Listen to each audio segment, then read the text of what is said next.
atmosphere here is one of electric tension, as Flight 153 from Moscow begins its erratic descent, bearing Alan Bastard, the former MP who has spent the last 3 years in a Russian prison camp.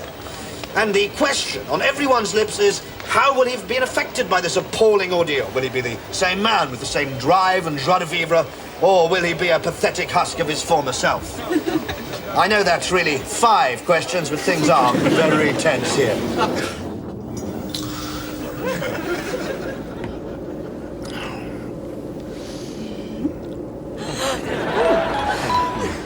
We are now approaching RAF line-up. Please extinguish all smoking materials. God.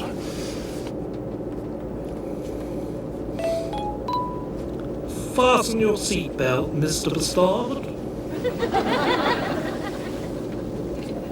And return to the upright position. Oh. One upright position coming in.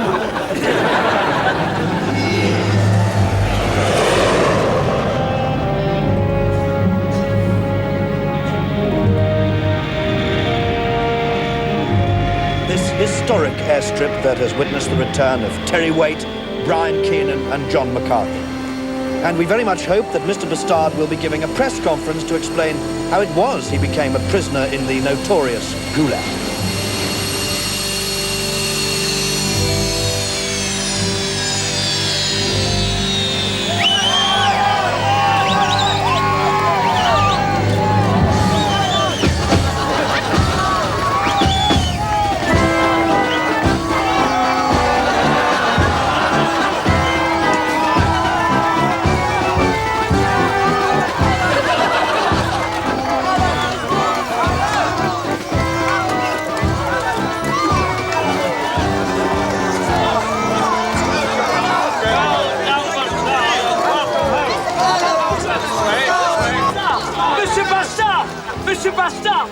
Monsieur Bastard!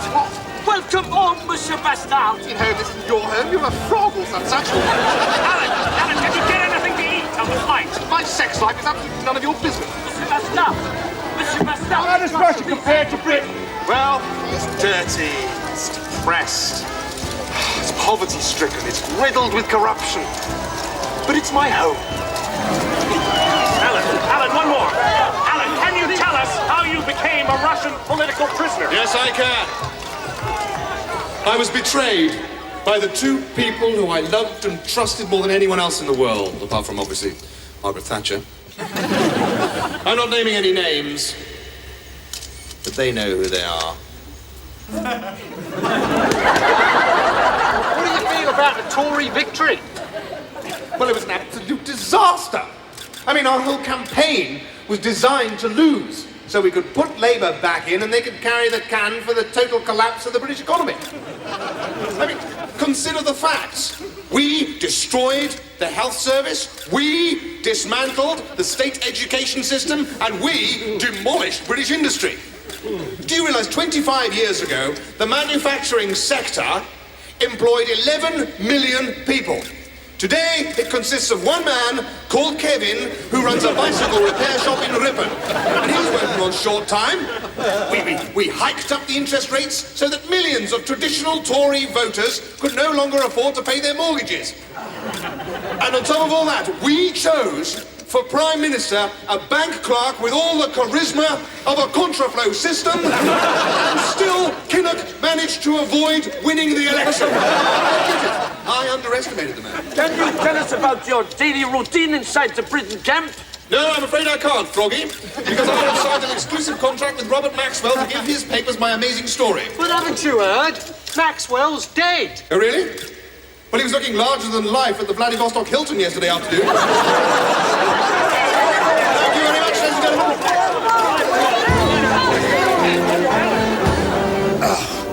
Oh, what a relief. Oh, yes, that does look better. Now, Gravy, are you sure you don't mind me driving? It's just that it's been ages. Oh, of course not. Be my guest. Righto. Might be a bit rusty at first. Off we go.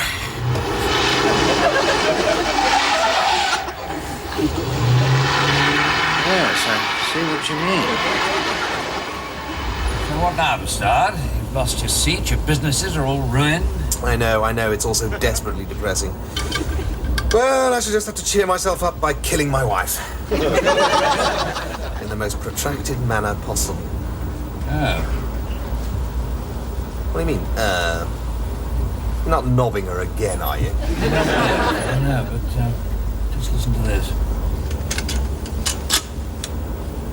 Alan, darling, so glad you're back in one piece. Now, before you start planning to revenge yourself on me for abandoning you in Russia, I should warn you that I'm now engaged to be married to Count Otto von Munchweiler, former Olympic pentathlon champion and crack shot. So I've no doubt that he can protect me more than adequately. I see. Why, you conceited little pillock. So, what do you know about this von Rottweiler character? Rich, good-looking, and he happens to be an MEP for somewhere in East Germany. Oh, God, he's not a member of the European Parliament. How dreary. Not at all. It's the biggest gravy boat since the fall of the Roman Empire. Gravy boat? Yeah, it's like a gravy train, only bigger and slower, and you can help yourself as often as you like. Then why isn't your snout in the trough? Well, it would be if I hadn't lost my damn seat. Anne Major promised me Secretary of State for European Affairs. But I thought you had a majority of 10,000.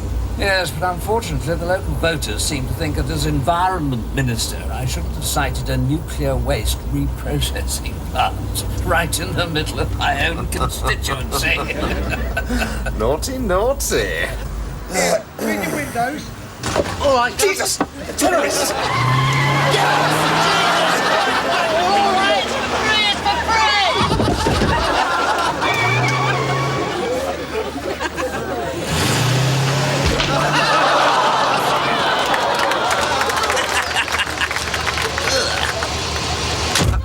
I think I've just invented a new blood sport. So tell me, Gravy, why don't you just kick some Tory backwoodsman upstairs and take his seat? Well, I tried, but everyone's afraid of moving up to the House of Lords now that Maggie's there. Of course. What about Piers Fletcher Davies? The first name I thought of, but he wasn't interested, said the seat had been in his family for generations. Well, did you ask him nicely? Of course. Well, that's where you went wrong. Don't worry, Gervais. No, it's all right. Alan can't hurt your daddy. He's not allowed in Parliament now. And even if he did get in, there's a policeman outside the door. Shh. There you are, Constable. 2,000 pounds. Have a pleasant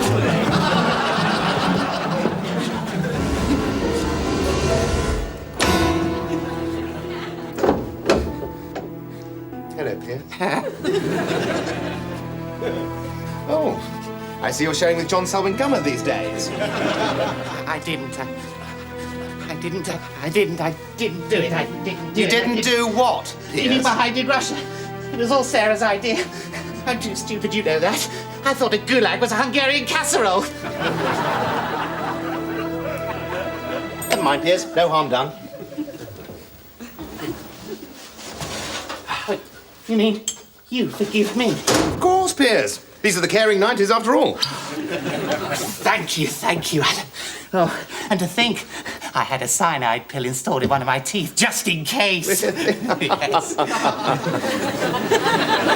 Which one? Oh, this one here. I better toot along to the dentist and get it removed. No, Piers. After all, what are friends for? Here we are. Hello, my little beauties. Start with this one. No! Oh, dear. Oh, dear, oh, dear. Oh, dear, oh, dear. I better use the extra pointy one. Ouch. Mouth, Piers. Wider. Let's have a little look, shall we?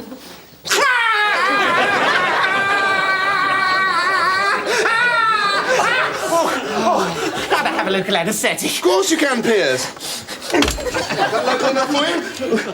Now then, let's try the really big ones.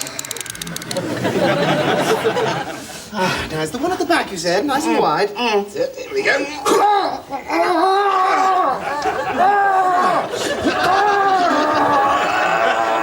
He's a stubborn little bugger, isn't he?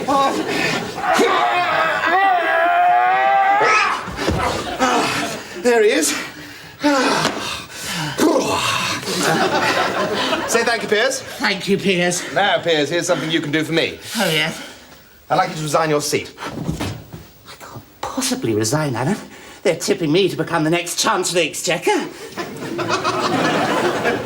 Piers, what is 2 and 2? 4. Well, it's not the job for you. You're far too overqualified. No, I'm sorry, Alan, but the seat has been in my family for generations, and one day I hope Gervais will become MP in my place. Really? Yes. Mm-hmm. Coochie coochie coo. Oh, coochie coochie coo. Oh, coochie coo. Yes. Who's a chubby little fella then? Yes.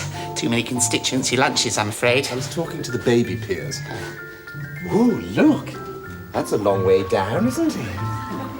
Tell me, Piers, were you thinking of having the little chap baptized? Well, we hadn't really decided. Oh, I think we could do it right now, Piers. There!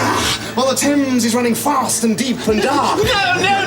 What are you talking about, Piers? Lambeth Palace is only a couple of minutes downstream. The Archbishop can wave a blessing as the little mite brushes by. What shall I do? What shall I do? Oh, he's getting heavy. No, I'll resign. I'll do anything. I'll resign. Really? All right, then, Piers. Oh! There's your little chappie. Oh, well, Gervais. Off down the job centre, I suppose. Piers, what are you talking about, job centre? Don't worry. I have plans for you.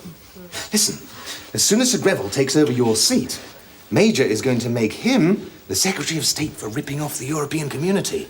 He will wield enormous power. And if you play your cards right, he might even make you a commissioner. Really? Could he do that? Oh, but that's wonderful. When I was little, I used to stand outside the Swindon Soldo and watch the man shout, "Seats in all parts! Seats in all parts!" I love the uniform, the gold braid and the cap. What are you talking about? Becoming a commissioner. Do you think I'll get in to see the films for free? Piers, sadly, this has nothing to do with cinemas. No, commissioners are the 18 most powerful people in Europe. And you'll be right in there, in the hot seat. Oh, the hot seat! The hot seat! Alan, what is a hot seat? Piers, sometimes you just make things too easy, don't you? Turn around. Yes. 2 paces to the window. Bend over. Yes. Flaps. Uh-huh.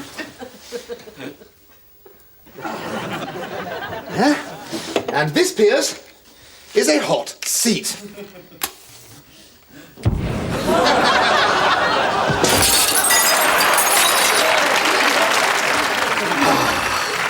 Ah, it's good to be back.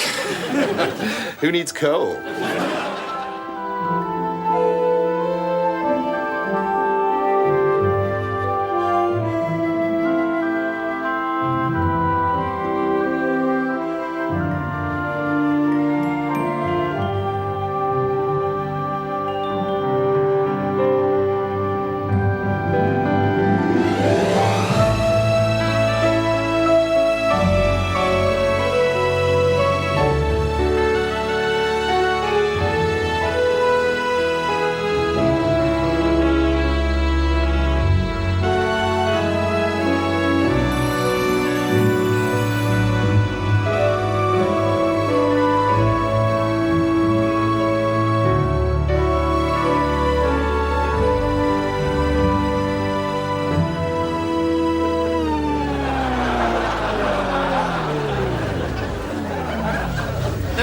So you get stuck into her. You won't be the first. In fact, the only difference between my wife and the Eiffel Tower is that it costs 25 francs to get up the Eiffel Tower.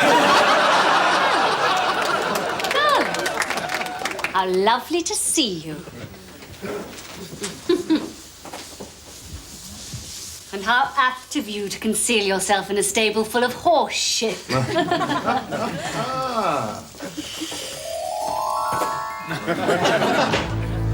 Say your prayers, Sarah. I think not, Herr Scheißshoes. Lay one finger on my fiancée and I will horsewhip you to within a centimetre of your life. Oh, my God, it's a walking Teutonic cliché factory. Do you see him, Sarah? One thing, darling. When Otto goes riding, he's not in the habit of putting a thermos flask down his jodhpurs.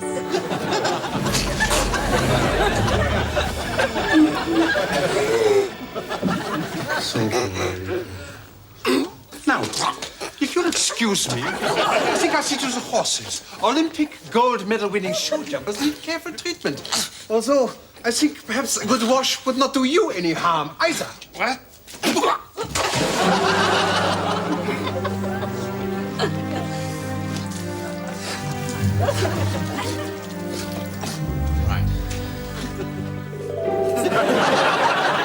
I just want to say, Sarah, that if you think you can rip me off in the divorce court, well, then you better remember our prenuptial agreement. Everything is mine. The house, the land. Darling, there's no need for divorce. Why not? Because I could persuaded the Court of Probate to declare you officially dead.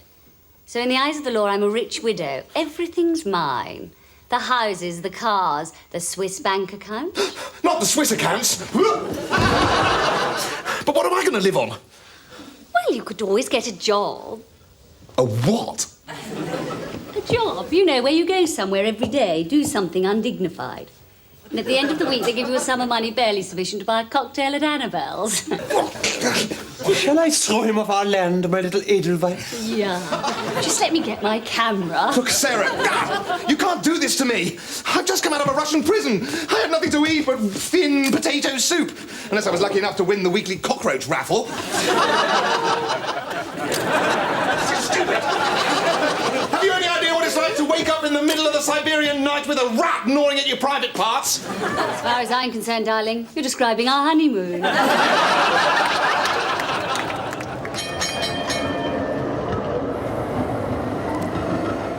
And on top of that, I get £70,000 a year, a huge office, and a chauffeur-driven car. But best of all, I get one of these. Yeah. But Piers, what happened to the commissionaire's uniform? The gold braid, the little torch to show people to their seats? Oh, yes. I was a little bit silly, wasn't I, Ellen? Still, I'm learning. Oh, my God, what's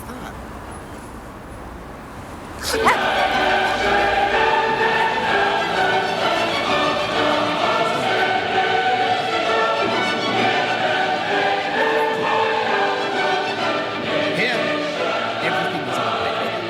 Brussels. Humanity. Yes. There's safety. Safety. Safety in Europe, yes? Yes, safety, that's And I bet you didn't know that the European community is the same thing as the common market. No. Really? Oh, yes. And I've also found out that Holland and the Netherlands are in the same place. It's caused the most terrible overcrowding, Piers. You're right. Do you think I ought to do something about it as Commissioner? Absolutely, Piers. Well, you must issue an ultimatum immediately.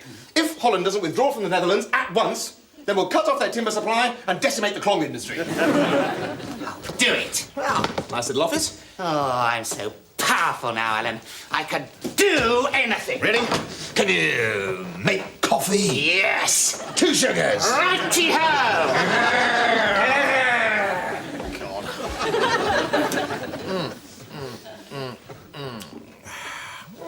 Ah, there you are, Bastard. Making yourself at home, I see. Yes, I think I can get used to this. So, how does one join?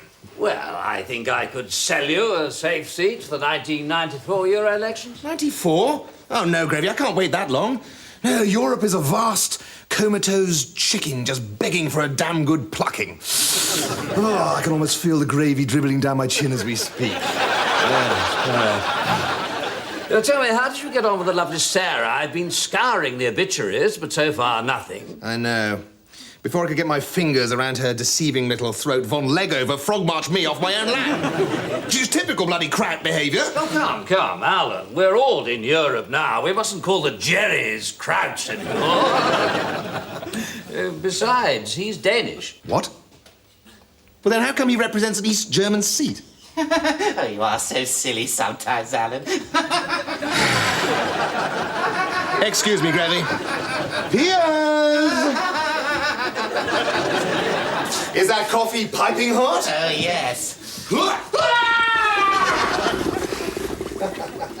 Sorry, Gravy. You were saying, carry on.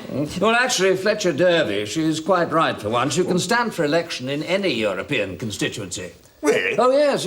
In fact, last time around, David Steele stood in Italy. What happened? No one noticed it. No change there, then. But if you really can't bear to wait until 94, just look out for a by-election. I mean, there are 518 MEPs, so statistically, one must die every week. All right. One must die every week.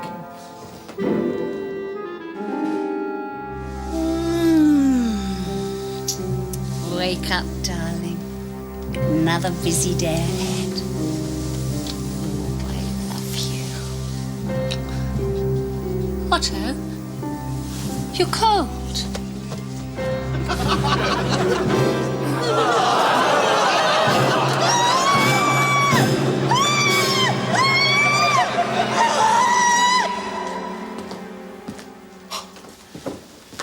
I came as soon as I heard. Good news has that effect on me. I beg your pardon. Oh, sorry. It's the shock. So, how is she? Oh, obviously, she's had a very severe trauma. Well, people aren't used to waking up next to something so horrific and disgusting. No, I suppose not. Well, not unless you're David Mellor's mistress. I wonder, could I see her? Oh, there's no point. She's very heavily sedated. She doesn't really know what's going on. Please. Please. Oh, very well, but try not to overstimulate her. The Chippendales couldn't overstimulate her. As long as you don't take more than a couple of minutes. Who's been talking? Sarah.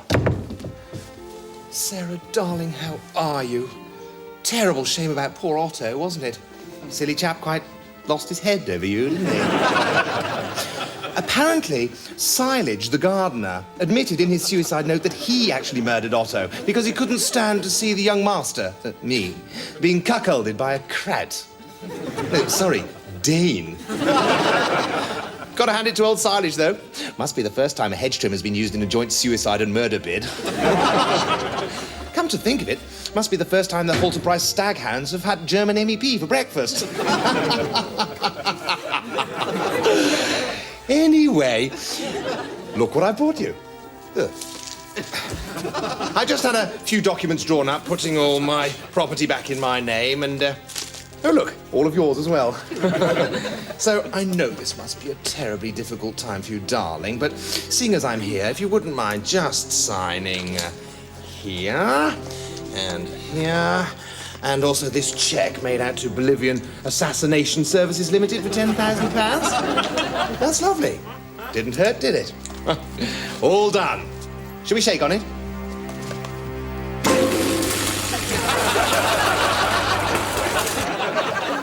Look, I'm sorry, Queen Beatrix, but either Holland gets out of the Netherlands, or I'll be forced to call in the United Nations. The Dutch? What have the Dutch got to do with anything? Silly old Queen. Oh, there you are, Piers. Put the kettle on, would you? Right. Look, Alan, I am not your servant. I am the European Commissioner for Internal Relations. Yes, Piers, and what does that job involve? Well, I don't know. I've only been here a fortnight. Well, I'll tell you what your job involves then, Piers. It involves helping me to rid the European community of its more embarrassing excesses. For instance, I'm particularly keen to make savage inroads into the money mountain. Yes, but you've got nothing to do with the community, Alan. Not this week, Piers, no, but next week, I'm standing in the by-election in the constituency of the late Otto von Minute. You have got a body, next minute you haven't got a body. And then I shall be the MEP for Oh, bugger it, somewhere in Germany, anyway. You can't be sure of that, Alan. I mean, it's not as if you'll be standing unopposed. Oh, I think I will, Piers. I think I will. Especially after that tragic accident where the Social Democrat candidate fell down that mine shaft. Oh, that's awful. When did that happen? Tomorrow, Piers. Which, in the words of the famous song, belongs to me.